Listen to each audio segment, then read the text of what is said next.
Kakinada rural circle inspector కార్యాలయం చేరుకున్న CI Chennakesava వారి బృందం స్పెషల్ ఫోర్స్ అనంతబాబును అరెస్ట్ చేసి రూరల్ సీఐ కార్యాలయం ఆవరణలో ఉన్న క్రైమ్ స్టేషన్లో ఉంచారు పోలీసులు. సర్పవరం ఇన్ఛార్జ్ సీఐ చెన్నకేశవ మీడియాతో మాట్లాడుతూ డ్రైవర్ వీధి సుబ్రహ్మణ్యం హత్య కేసులో సాక్షులను ప్రభావితం చేసేలా ప్రయత్నం చేసిన కేసులో అనంతబాబును అరెస్ట్ చేశామని, మిగిలిన ముగ్గురు నిందితులను త్వరలోనే అరెస్ట్ చేస్తామని తెలిపారు. పోలీసుల విచారణ అనంతరం అనంతబాబును రేపు కోర్టులో హాజరుపరుస్తామన్నారు. కాకినాడ రూరల్ పోలీస్ సర్కిల్ కార్యాలయం ముందు స్టేట్ ఎస్సీ మాల కార్పొరేషన్ డైరెక్టర్ కొల్లాబత్తుల అప్పారావు, పిల్లి శివకుమార్ దళిత నాయకుల ఆధ్వర్యంలో ధర్నా చేపట్టారు.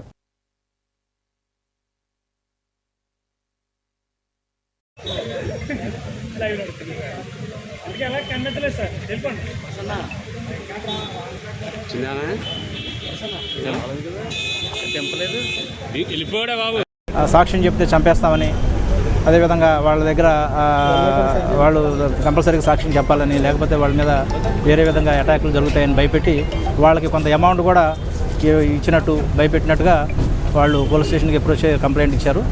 ఆ డబ్బు కూడా ఏదైతే వీళ్ళు ఇచ్చారో మధ్యవర్తుల సమక్షంలో పోలీసులకి హ్యాండ్ ఓవర్ చేశారు. దాని మీద కేసు నమోదు చేయడం జరిగింది. అనంతబాబుతో పాటు మధ్యవర్తిత్వం చేసి ఆ డబ్బులు ఇచ్చినటువంటి ఒక లాయరు, మరో ముగ్గురు సివిల్ వ్యక్తులు మీద 5 మీద కేసు నమోదైంది. ఆల్రెడీ ఇందులో ఒక అతన్ని గతంలో అరెస్ట్ చేశాం. మిగతా ఇప్పుడు ఈరోజు అనంతబాబుని విచారణ నిమిత్తం కస్టడీలోకి తీసుకున్నాం.